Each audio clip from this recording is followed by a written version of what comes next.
नमस्कार। आज भिडियो को आपण मानक स्वागत। आज भिडियो रे आमे अष्टम श्रेणी आम भाषा आम साहित्य बहिर कला ना काल विषयटीर सरलार्थ प्रश्नर उत्तर गुड़िक आलोचना करबा। यह पूर्व यार संक्षिप्त उत्तरमूलक व्याकरण विभाग एवं दीर्घ उत्तरमूलक प्रश्न गुड़िक मैं अपलोड कर सारी, जार लिंक आपन को वीडियो डिस्क्रिप्शन रे आउ आई बटन में मिल जाव। सेठू जाकि आपन से वीडियो गुड़ा देखिपारे। 8 नंबर क सारा विश्व रे एही टेलीविजन विरोधी आंदोलन प्रसार लाभ करू बोली से माने चाहती। उत्तर कहया पूर्व मु गोटे कथा खाली कही रखे कि मु जोपरी भाव में सरलार्थ गुड़िक लिखुची ना मो पाखे कौन गाइड बही अच्छी ना कौन प्रकार उत्तर बही मो पाखे अच्छी।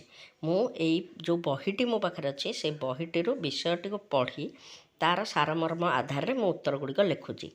यार बिल्कुल अर्थ नुह जे यही उत्तरटी ही यथार्थ, अन्य उत्तर यथार्थ हेब नाही। सरलार्थ अर्थ होची तुमे सरल भाव में पिला माने लिखिबो कौन तुमे बुझुच। तेणु तुम विद्यालय रे बा अन्य केउठू जदि तुमे कौन सरलार्थ वीडियो देख बा कौन सरलार्थ तुमको कहीं डाकिचंती गुरुजी गुरुमा ताहा मध्य यथार्थ एवं ताहा मध्य तुमे लिखि पारिबो। एबे उत्तर देखिबा। सारा विश्व रे ... से माने चाहती। उक्त गद्यांशटी पठित अष्टम श्रेणी आम भाषा आम साहित्य बहिर कला ना काल विषय आनीत। एठारे प्राबंधिक महापात्र नीलमणि साहू टेलीविजन विरोधी आंदोलनर सारा विश्व रे प्रसार लाभ करने कथा वर्णना करिसेंती। पश्चिम जर्मनीर बाभेरिया प्रदेश रे केतक व्यक्ति एक क्लब गढ़ी जार सभ्य माने टेलीविजन न देखा प्रतिज्ञा करिसेंती। टेलीविजन मनोरंजनर माध्यम, किंतु एही टेलीविजन ही सेमानक व्यक्तिगत जीवन संस्कृति साहित्य और जनमानस को ध्वंस करदेलाणी ए कथा सुस्पष्ट। टेलीविजन देखा द्वारा केवल अजथा समय नष्ट होता है। तेणु यही समय को उत्तम ग्रंथ तथा संवादपत्र आदि अध्ययन करी विभिन्न खेल खेली बितेवा उचित। तेणु यही टेलीविजन विरोधी आंदोलन सारा विश्व में प्रसार लाभ करने चेष्टित, जहाद्वारा सेमाने यार कुप्रभाव मुक्त हो पारिबे। प्रसंगटी शिक्षणीय। ख नंबर प्रश्न, यही उत्तेजना को सेमाने भावती बंचिबार रस आस्वादन। यही उत्तेजना को ...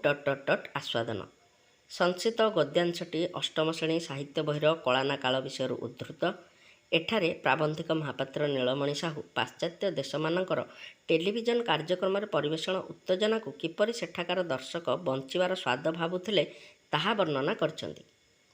टेलीविजन कार्यक्रम घरोई संस्था हाथ रही सेमाने केवल अर्थ उपार्जन को निज जीवन लक्ष्य बोली धरी नैछंती। जार फलस्वरूप यह कार्यक्रम माध्यम जेकोसी नग्न विभत्स दृश्य देखाई दर्शक मानक मनरे उत्तेजना सृष्टि करी अर्थ लाभ करुवा कथा जना जाए।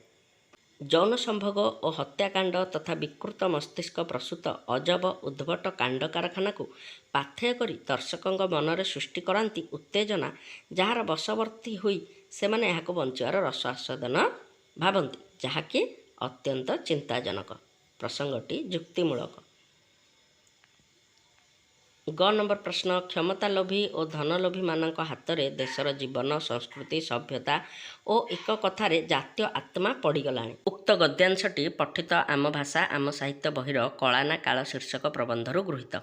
एठारे प्राबंधिक महापात्र नीलमणि साहू क्षमता लोभी और धनलोभी मानक हाथ में किपरि जातीय संस्कृति सभ्यता सर्वनाश आड़क गति करुच्ची ताहा वर्णना करिसेंती। धन उपार्जन निशारे धनकामी चलचित्र निर्मातांकर सभ्यता संस्कृति रसातल को जावा, जातिर नैतिक चरित्र अधगामी हेबा अथवा जातीय चेतनार विपर्यय घटिया प्रति सामान्यतम सूचना नाही। सिनेमार खराब प्रभाव गाँ गहल किपरि मारात्मक हेलाणी ताहा गाँ गहल को न गले बुझेब नाही। केउ माने यार प्रतिवाद करिवे? साहित्यिक, वैज्ञानिक, अध्यापक और आईनज्ञ माने निज धंदारे नीरवरे रहिचंती। धन और क्षमता लोभी माने देशर जीवन सभ्यता और संस्कृति को सर्वनाश आड़क टाणी नेले। प्रसंगटी विचार योग्य। तेबे मु आशा करुच्ची ए भिडियोटी तुम साहाय्यकारी हब।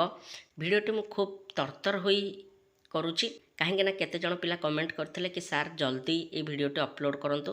तेबे जदि एथिरे किछि आपनको त्रुटि विच्युति नजर आसे ताहले भाविबे कि तरबर होई लिखिथारु सेथिरे किछि त्रुटि रहि जाइछि, जहाकु परवर्ती भिडियो मानकरे निश्चिंत रूपे सुधारिबा को चेष्टा करिवि। वीडियो भल लागिले पिला माने भिडियोटी लाइक करिवो, निज सांग मानक सहित शेयर करिवो, चैनल रे न आथिले सब्सक्राइब करिवो। मु देखाबे आ गोटे भिडियो रे। से पर्यंत मते विदाय दियो, रहूची।